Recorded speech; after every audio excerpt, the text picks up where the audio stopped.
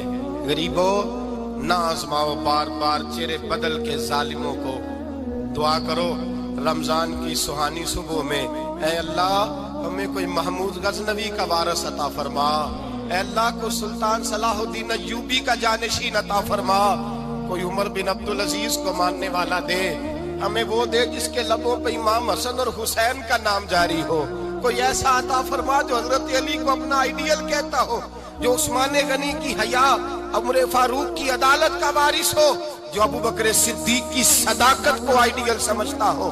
یہی چراغ جلے گا تو روشنی ہوگی۔ جب اللہ کی حد کا معاملہ آئے کسی کی پرواہ نہ کرنا، پھر نہ دیکھنا سامنے کون ہے، پھر نہ دیکھنا کون ہے۔ اور کیا کہتا ہے حضرت فاروق اعظم کے زمانے میں غسان کے بادشاہ نے کلمہ پڑھ لیا تھا، شاہ غسان نے۔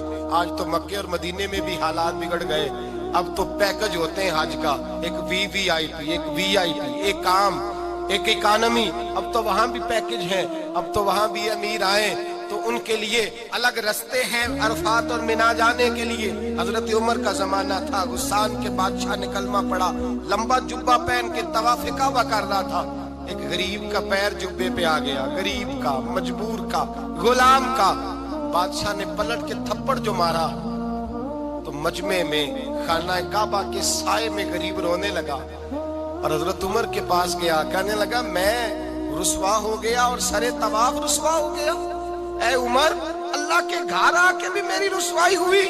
حضرت عمر نے غسان کے بادشاہ کو بلا کے کہا کہ اسے بدلہ دے، اسے راضی کر یا بدلہ دے۔ کہنے لگا عمر اب میں اسے بدلہ دوں؟ آپ نے فرمایا یہ میرے نبی پاک کا دین ہے، یہ حضور کا دین ہے، یہ نافذ ہوگا، یہ امیر غریب کے لیے علیحدہ علیحدہ نہیں، اسے بدلہ دے، یہ تجھے تھپڑ مارے گا، تجھے کھانا پڑے گا۔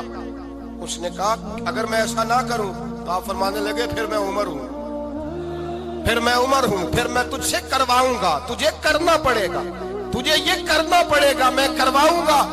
حضرت سیدنا عمر فاروق نے کہا ایک رات کا وقت ہے تیرے پاس، یا اسے راضی کر لے یا سویرے اسی طرح طواف ہوگا، اسی طرح مجمع ہوگا، اور طواف کی اس جگہ جہاں تو نے تھپڑ مارا تھا یہ تجھے تھپڑ مارے گا، اور سارا زمانہ دیکھے گا کہ رسول اللہ کا دین کیسے نافذ ہوتا ہے، تجھے تھپڑ کھانا پڑے گا، مار کھانی پڑے گی۔ اللہ اکبر۔ جب سیدنا فاروق اعظم نے اسے یہ کہا، ایک رات سوچنے کا وقت لیا، اس نے راتوں رات سامان اٹھا کر کے واپس بھاگ گیا، عیسائی ہو گیا۔ ایک آدمی نے کہا عمر اتنا بڑا بادشاہ تھا، اس کے پیچھے کتنے لوگ مسلمان ہوتے، مال خزانہ میں کتنا نفع آتا، یہ ہوتا وہ ہوتا۔ حضرت عمر کہنے لگے چپ کر جاؤ، نہ مال چاہیے، نہ زیادہ تعداد چاہیے، نہ بادشاہ چاہیے، ہمیں تو اپنے مصطفیٰ کا دین چاہیے، ہمیں تو رسول اللہ کا دین چاہیے، اس سے زیادہ ہمیں کسی چیز کی حاجت نہیں۔ بھائی یہی چراغ جلے گا تو روشنی ہوگی۔ رسول اللہ کے دین کی حد کے معاملے میں کسی کی پرواہ نہ کریں۔ جب آپ کو واضح قرآن کی آیت مل جائے، جب حدیث مبارکہ واضح مل جائے، پھر اپنی رائے پہ پھر اس پر اپنی رائے کو نہ ڈالیں، تھوپے نہ، پھر یہ نہ دے کہ میں نے گھر بچانا ہے، میں نے فلاں چیز بچانی ہے۔ بس اللہ تبارک و تعالیٰ کی حد کا جہاں معاملہ ہے، میں نے شروع میں کہا تھا ہر رشتہ توڑ دو، ہر تعلق توڑ دو، اپنا آپ بھی ٹوٹتا ہے تو توڑ دو، لیکن دیکھنا کہیں رب رسول کی حد نہ ٹوٹنے پائے، یہ حد کبھی نہیں ٹوٹنی چاہیے۔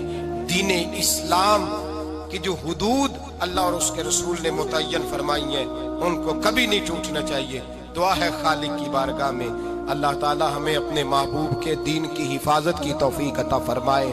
آخر دعوانا ان الحمد